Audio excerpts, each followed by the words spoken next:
After BJP leader Tajinder Bagga was arrested by Punjab police from his residence in the national capital early Friday morning, Delhi police has filed a case of abduction against the move.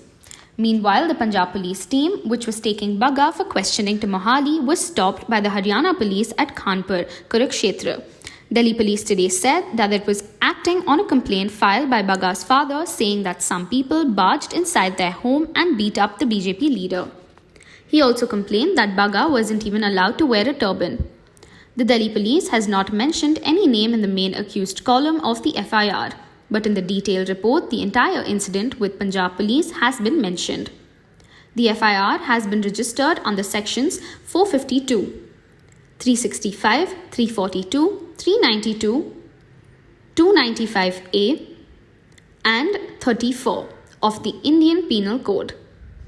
Bagga was arrested from his residence in Janakpuri over a case filed in Punjab where the National Secretary of the BJP's youth wing was accused by the Aam Aadmi Party of threatening Delhi's Chief Minister Arvind Kejriwal.